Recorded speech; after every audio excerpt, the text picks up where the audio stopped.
السلام على المبعوث رحمة للعالمين سيدنا محمد النبي الأمي وعلى آله وصحبه وسلم آمين. أما بعد، أيها الطالبات الجميلات، أيها الفتيات الشريفات، أيها المعلمات الأخوات، أيها الأمهات النبلاء، لقد اجتمعت إدارة المدرسة بمعلميها بإدارييها بعمالها على تكريم أمهات الطلاب المتفوقين، تكريما لهم بما قدموه لنا من أبناء متفوقين نسعد به ونتشرف بلقائهم في مدرسة ميت ميمون للتعليم الأساسي. وأقول لكل حدث حديث ولكل مقام مقال ولكل شخصية وقتها. وها هنا اليوم شخصية تمتعت باللغة العربية في قريتنا، وهو السيد الأستاذ محمد سعيد الشاذ موجه اللغة العربية، وهذا هو مقامه في المقال. نترك له للتعبير عن هذا الحدث، فليتفضل. الحمد لله رب العالمين، والصلاة والسلام على سيدنا محمد أشرف الخلق أجمعين. قبل أن نتحدث لا بد أن نبين المشروعية، فهناك اختلاف في مشروعية هذا اليوم، هل نحتفل به أو لا. وللخروج من هذا الموقف علينا أن نجعل هذا اليوم يوما لمراجعة النفس.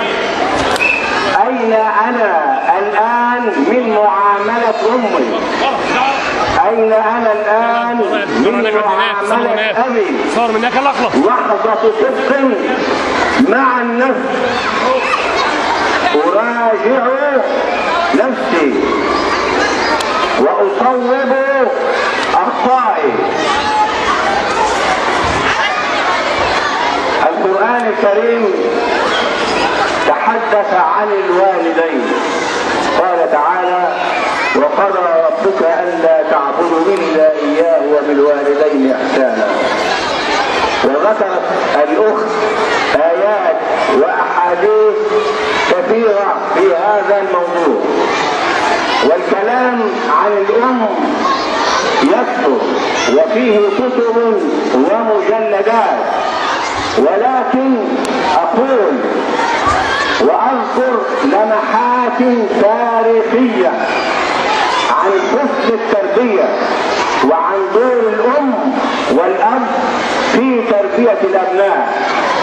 نبدأ بأسماء بنت أبي بكر رضي الله عنها. هذه الأم الشامخة العزيزة، والتي وقفت يوم الهجرة موقفا لا ينسى على مر التاريخ إلى أن يرث الله الأرض ومن عليها، حينما دخل عليها أبو جهل عليه من الله ما يستحق ليعرف مكان أبيها ورسول الله صلى الله عليه وسلم، ورفضت أن تخبره ولطمها لطمة شديدة على وجهها، انفلط القرط من أذنيها ووقع على الأرض ولم تعطني ما أراد. أسماء بنت أبي بكر التي كانت تذهب كل يوم إلى رسول الله وأبيها في غار حراء، وهي في الشهور الأخيرة من حملها. أسماء بنت أبي بكر التي رزقت بأول مولود في الإسلام، عبد الله بن الزبير في المدينة، وبعد أن تقدم بها السن وانتقلت إلى مكة المكرمة شرفها الله، واحتدم الصراع بين الحجاج بن يوسف الثقفي وابنها عبد الله بن الزبير، واشتد القتال. ذهب عبد الله الى امه اسماء يقول لها: يا امي، اني اخشى على نفسي اذا قتلني الحجاج ان يمثل في جثتي. ولا يخشى القتل، يخشى التمثيل في الجثه. قالت له قولتها الشهيره: وهل يضر الشاة ذبحها تلخها بعد ذبحها؟ اذا الانسان مات وقتل لم يحس بشيء. اذهب وقاتل.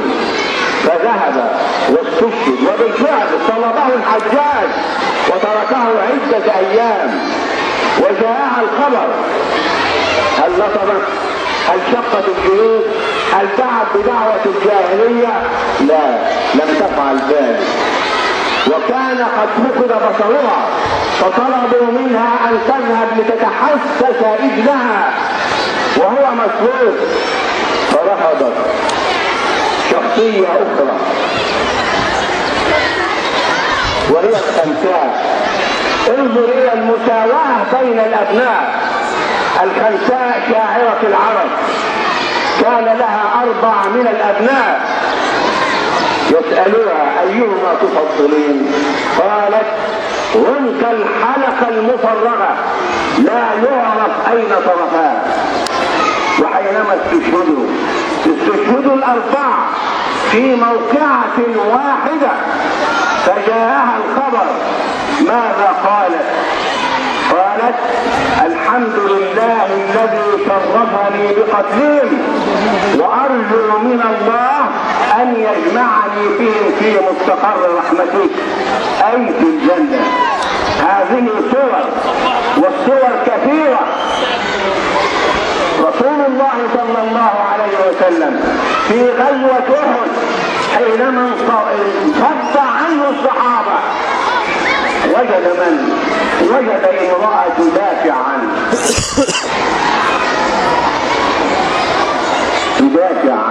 رسول الله صلى الله عليه وسلم لم يمنع المرأة من الجهاد ولا من الخروج ولا من العلم. رسول الله صلى الله عليه وسلم في احدى الغزوات يتفقد الصفوف الذي يقال عنه الان العرض العسكري، يجد صبية صغار يقفون في الصفوف، اشفق عليهم واخرجهم من الصفوف. ماذا كان يفعل الطبيب؟ يقف في الصف طلبا للشهادة او النصر. وكان كل صبي منهم يقف على اصابع قدميه حتى يظهر امام رسول الله صلى الله عليه وسلم انه كبير طويل القامة. ولكن الرسول صلى الله عليه وسلم اخرجهم شفقة به ورحمة به. اين نحن الان من هؤلاء؟ قضية المساءلة، وهي القضية الهامة اليوم، مساءلة الأب والأم للأبناء. بنته حينما تخرج في الصباح إلى المدرسة أو الكلية، زوجته حينما تخرج في الصباح إلى عملها، هل ينظر إليها؟ هل ينظر إلى لبسها؟ لا، الحجاب، اللبس الساتر بالجسم، أم ببراطيل لا نعرف كيف تلبس وكيف تخلق. الأب ومسؤوليته، كلكم راع وكلكم مسؤول عن رعيته. الأب راع والأم راعية في بيتها، مسؤولية كاملة أمام الناس وأمام الله سبحانه وتعالى يوم القيامة. والطامة الكبرى والمصيبة العظيمة، نسأل الله السلامة، حينما تكون الأم مع ابنتها ويقف الأب مسلولا مذهولا ضعيفا لا يستطيع ان يفعل شيء، وتنتصر الام والابن على الرجل. كارثة. ولكن ولله الحمد الخير هو الاعم والخير هو الكثير. التربية، الاسلام هو الحريص الاول على المرأة وعلى تربيتها للاولاد. المساءلة التي تحدث عنها القرآن الكريم. سيدنا زكريا هو الذي كفل السيدة مريم وكفلها زكريا. كلما دخل عليها زكريا المحراب وجد عندها رزقا، هو المسؤول عنها، ويجد عندها طعام. من الذي أتى بهذا الطعام؟ المساءلة. تقول مريم هو من عند الله، إن الله يرزق بغير حساب. هل نسأل أبنائنا بنين وبنات؟ هذا هو الموضوع الأهم الآن، ولن أطيل عليكم كثيرا وأقولها. العزة في تعاليم الإسلام. لا عزة لنا إلا بالإسلام، ولا عزة للمسلمين إلا بمصر حينما تنتفض من كبوتها، وحينما تنتفض من عثرتها وتقف على أقدامها وتكون بخير. اعلم أن العالم الإسلامي كله سيكون بخير، والتاريخ شاهد على ذلك منذ أن دخل الفرس إلى يومنا هذا. أسأل الله العلي العظيم أن يبارك في بناتنا والبنين والمعلمات والمعلمين والإداريين والعاملين في هذه المدرسة، وأخص بالذكر الأستاذ الفاضل مدير المدرسة، ونجعل هذا العمل في موازين حسناتكم، وأستودعكم الله الذي لا تضيع ودائعه، والسلام عليكم ورحمة الله وبركاته.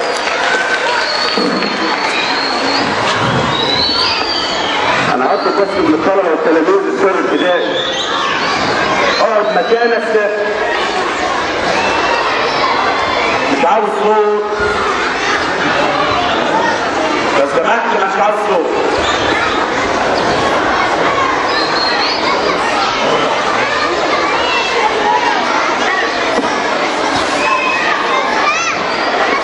ومع المقال إذاعة الطالبتين زينب أيمن وسارة حسني. بسم الله الرحمن الرحيم.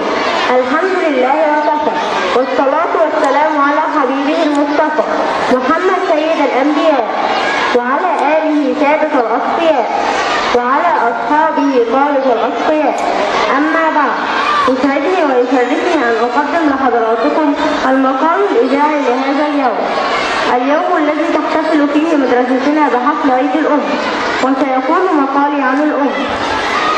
أمي يا شمس برقي، أمسكت بقلمي وحاولت أن أفكر به ما يجول في خاطري وما أثر به من أحاسيس تجاه أمي. فعجز القلم عن وصف شلال المشاعر المتجسر، ووقف ساكنا لا يستطيع التعبير.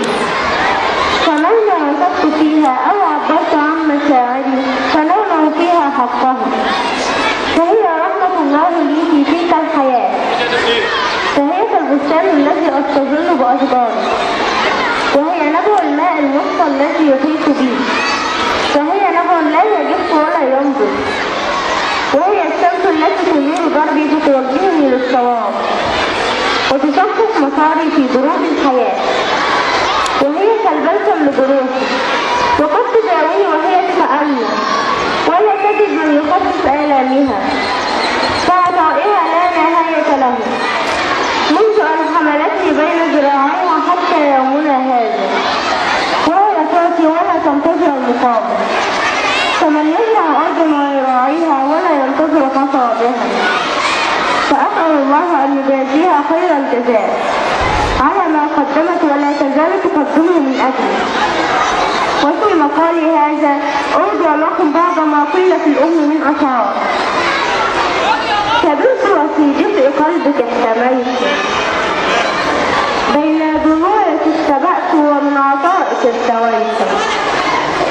أمي الحبيبة، مداد القلب لن يخفي لو أكتب به لإرضاء، وقصد الروح لن يجزي عبيرا فاح بعطاء. أمي الغالية، سبق البحر والنعام فموجة الرمال والصخور، تسلك الشمس لتسلك جزءها الصحاري والبحور، توجد الفراشات دائما مع أرق الورود والزهور. أماه، يا بحري وشمسي وباقت زهوري، أحتاجك دوما أحبك للأبد. أمي، لا تأوى القلوب إلا إليك، ولا تلين القلوب إلا لحنانك. أنت الحب والجنة تحت قدميك، أحبك.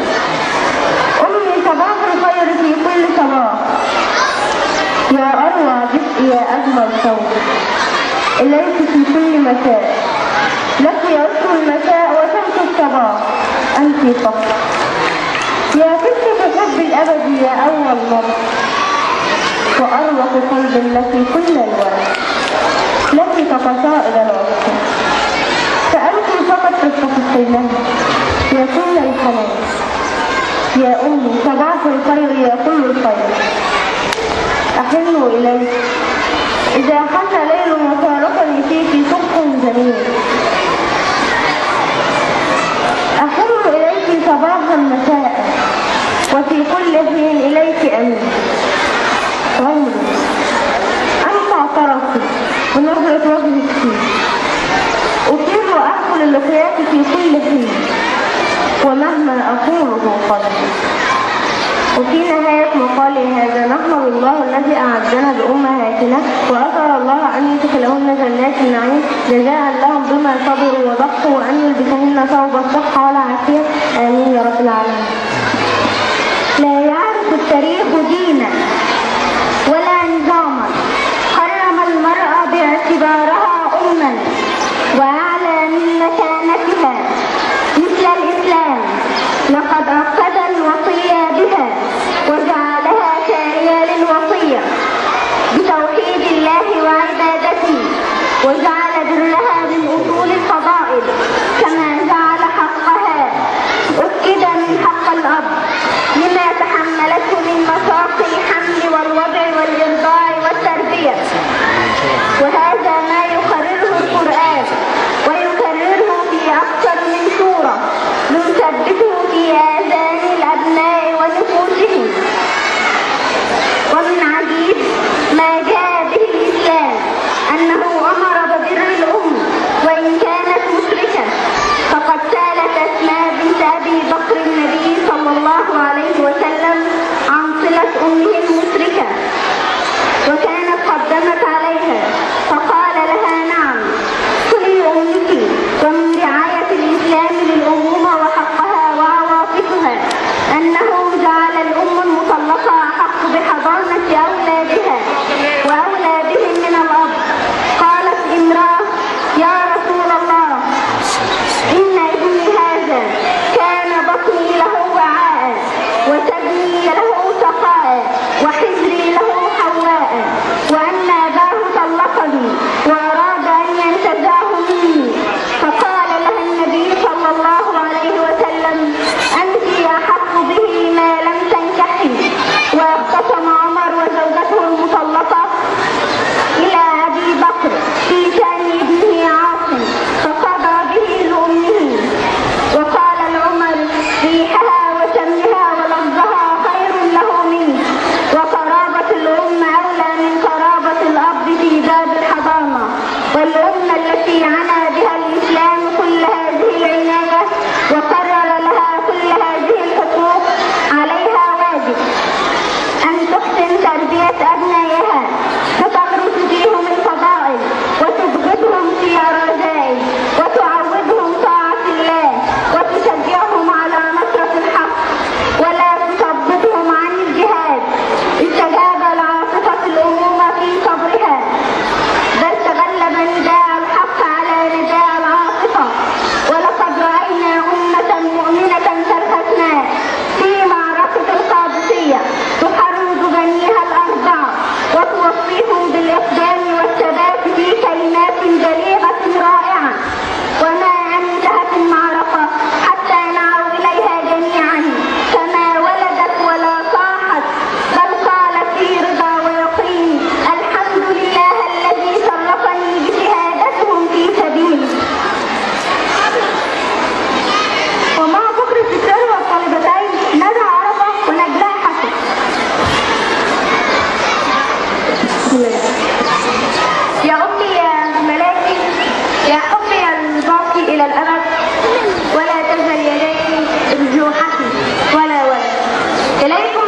عليها دي بيسموها دنيا.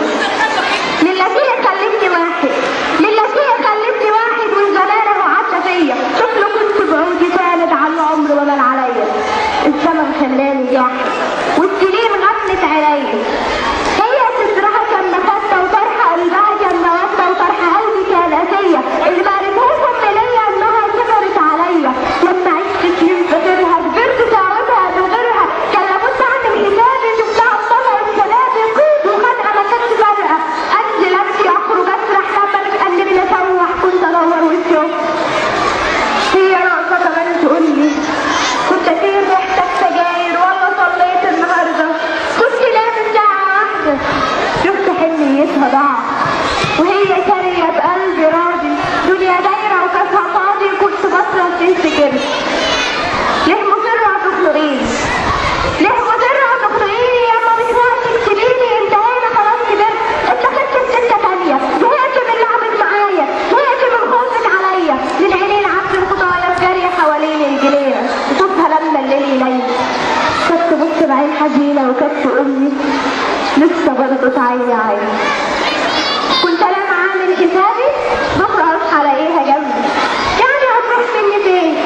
بكرة هصالحها وهترضى، بكرة أنا طيب خاطرها، بكرة هقولها كلمتين، وبكرة بكرة وبكرة والأساس القلب راكب، أمي ما سمعتش مني طول حياتها إلا عارف، أمي في المطبخ كلامها تحت تخبطت الأزايز كنت سامع صوت جرسها، وأما تليفونها يرن رد يا ابني مين اللي طالب عمري ما سميت بزر، كنت أعلي صوت الأغاني، كنت ليه دايما أناني كانت تعاتبني بحزن، يا ابني محتاجة لسنة، يا ابني محتاجة لسنة أبو سجون في الشعر كام؟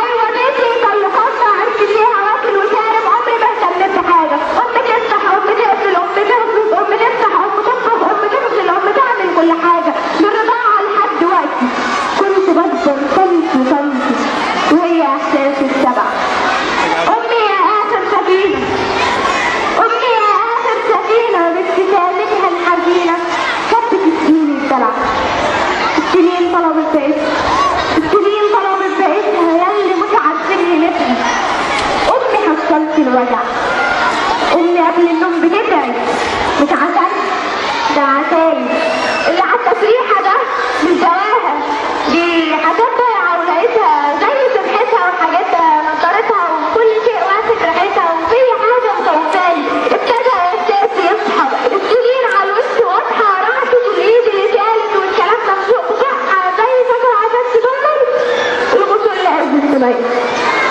اللي هي بقالت لي هم اتملت على لساني هم، الأساس هي مولاها كان زماني زرعة مايلة، أمها اتاخدت الدواء بالغصب بمحايلة، أمها اتاخدت الدواء بالغصب بمحايلة، يما ليه ظهرك كده بالهم ليه شايلة، يما ليه ظهرك كده بالهم ليه شايلة، ردي يا بيت الضاعة، ابنك الأصغر عروق يا ست،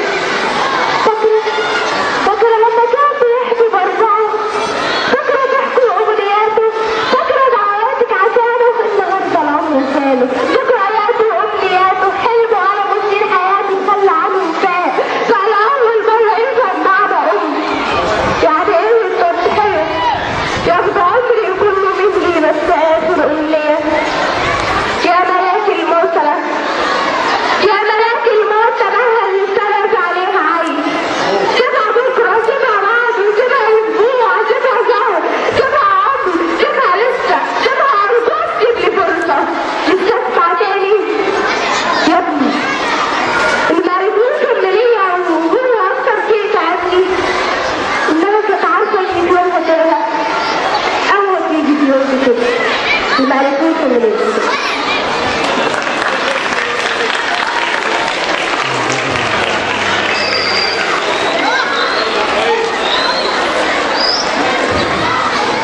قصيدة في مدح الأم، من عز النوم يا عيني تصحى أمي توصيني، من صمت الليل تحميني وبتبقي نفسها تبسيني، بابتسامة لابسة حلوة، كلمة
يديها صدمتين